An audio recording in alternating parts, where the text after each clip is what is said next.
This video is sponsored by Bootcamp.com. Check it out for INBDE prep and use coupon code MENTALDENTAL for 10% off. Hey everyone, Dr. Ryan here, coming to you from the beautiful Carolinas. And today's topic is going to be how to succeed while in dental school. And this will likely be a part one of a multiple part series that I'm making on this topic.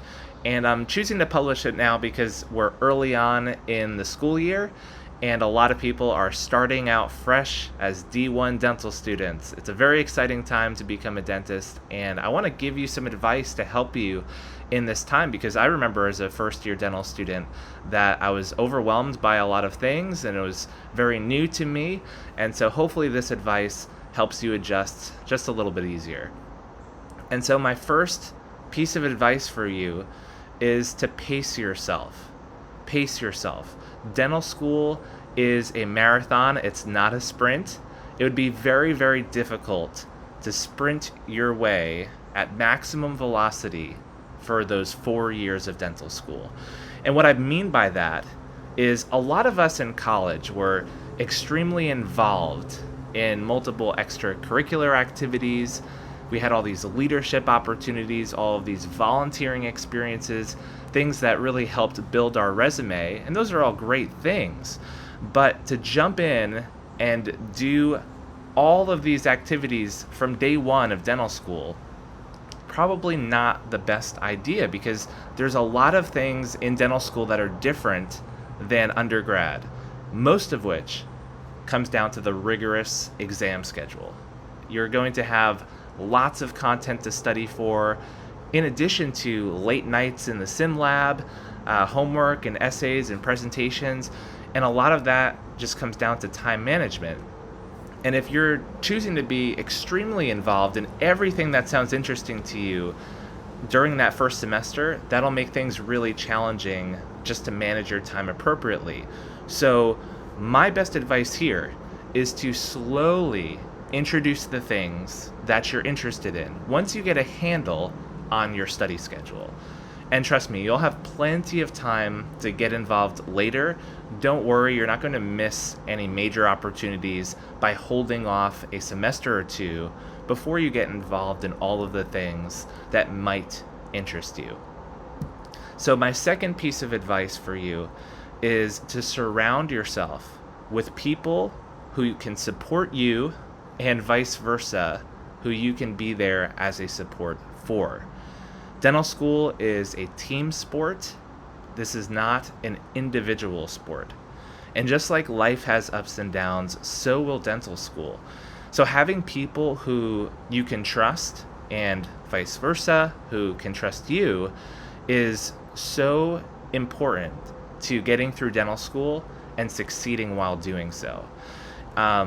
Again, there are just times that are difficult and challenging, and if you have a support network of fellow colleagues and students that you can establish fairly early on in those first few weeks, that will serve. I cannot stress enough how helpful that will be for you. What this can look like practically is a study group, maybe a network of 3, 4, 5 students that you get together, and you can study for exams and help each other prepare. It could be a big little mentor system. Maybe your dental school has something built in for that, where a dental student in the class above you is your big, you are their little, and they basically support you and share things that they learned about the classes that you're currently taking, because they've likely been through them already, and can give you advice on assessments that you're going to be taking in the future.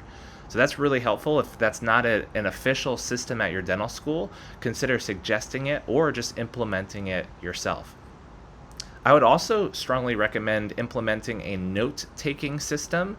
And what this looks like is that you basically appoint or elect people in your class to be the class note-taker. And so they are the ones that are responsible for taking the notes from all the slides.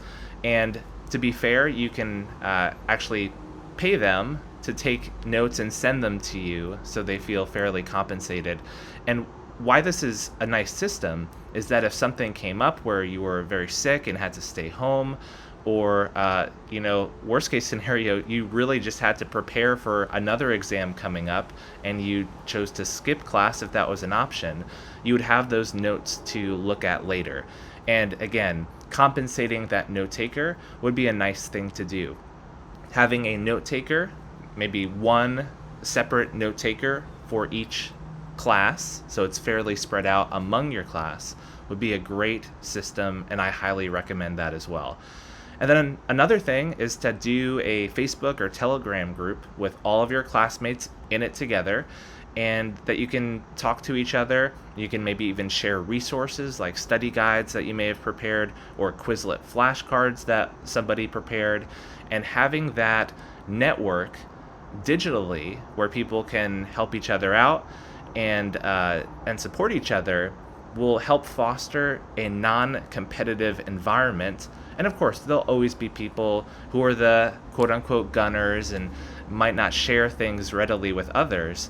There are going to be a vast majority of people who will be the supportive type of person, and that is so great to be able to establish that early on in your dental school career. And then lastly, this might sound like a small piece of advice, but I actually think it's really important, is to attend the lunch and learns that your dental school does. And this might range from kind of student government. It could look like practice management opportunities. It could look like someone coming in to talk about insurance or student loan repayment.